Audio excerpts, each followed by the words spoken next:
24ನೇ ವರ್ಷದ ಗಂಗಸಿರ್ದು ಹಬ್ಬದ ಪ್ರಯುಕ್ತ ನನ್ನ ಪೂಜ್ಯ ಗುರುಗಳಾದ ನಾಗೇಶ್ ಸಾಹೇಬ್ರು ಅವರು ನಮ್ಮನ್ನ ಅಚ್ಚುಕಟ್ಟಾಗಿ ಒಂದು ಕಾರ್ಯ ರೀತಿಯಲ್ಲಿ ಬೆಳೆಸಿದ್ದಾರೆ. ಆಗ ಬೆಸ್ಕಾಮಲ್ಲಿ ಸಾಹೇಬ್ರು ಇದ್ದಾಗೂ ನಾನು KV ರಮೇಶ್ ಅಂತ ಹೆಸರು ಬಂದಿದ್ದು ಸಾಹೇಬ್ರಿಂದಾನೆ.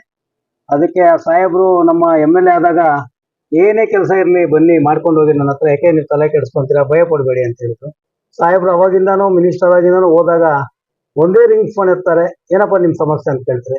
ಸಾಹೇಬ್ರು ನಮ್ಮ ಗುರುಗಳು, ಅವ್ರು ಎಲ್ಲೇ ಇರಲಿ ವರ್ಷ ವರ್ಷ ನಮ್ಮ ಗಂಗಸಿರ್ಸು ಹಬ್ಬಕ್ಕೆ ಸಾಹೇಬ್ರು ಮತ್ತು ನಮ್ಮ ಹಿತೇಶ್ಗಳು, ನಮ್ಮ ಗುರುಗಳು, ಎಲ್ಲ ಟೀಮ್ ಏನಿದೆಯೋ ನಮ್ಮ ಗುರುಗಳನ್ನ ಆಹ್ವಾನ ಮಾಡ್ತೀವಿ.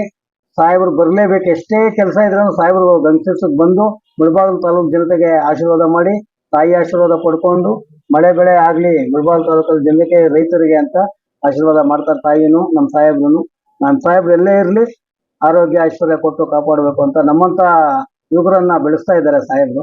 ಅದಕ್ಕೆ ನಾವು ಯಾವತ್ತೂ ಚಿರಋಣಿ ಆಗಿರ್ತೀವಿ. ನಾನು ನಮ್ಮ ಕುಟುಂಬ ಆಗಲಿ, ನಮ್ಮ ತಂದೆನೂ ರಿಟೈರ್ಡ್ ಬೆಸ್ಕಾಂ ಎಂಪ್ಲಾಯಿ, ನಮ್ಮ ಸಾಹೇಬ್ರು ಗರಡಿಯಲ್ಲಿ ಬೆಳೆದಿರೋದು ನಾವು. ಸಾಹೇಬ್ರಿಗೆ ಯಾವತ್ತೂ ಅಷ್ಟೇ, ನಮ್ಮ ಲೈಫ್ ಲಾಂಗ್ ನಾವಿರೋವರೆಗೂ ಸಾಹೇಬ್ರು ವರ್ಷಕ್ಕೆ ಒಂದ್ಸಲ ಮನೆಗೆ ಊಟಕ್ಕೆ ಬರಲೇಬೇಕು ವಿತ್ ಟೀಮ್. ಗಂಗಮ್ಮ ಆಶೀರ್ವಾದ ತುಂಬಾ ಚೆನ್ನಾಗಿರುತ್ತೆ. ಸಾಹೇಬ್ರಿಗೂ ಆಶೀರ್ವಾದ, ನಮಗೂ ಆಶೀರ್ವಾದ ಕೊಟ್ಟು ಕಾಪಾಡಲಿ ಅಂತ ಬೇಡ್ಕೊಳ್ತೀವಿ.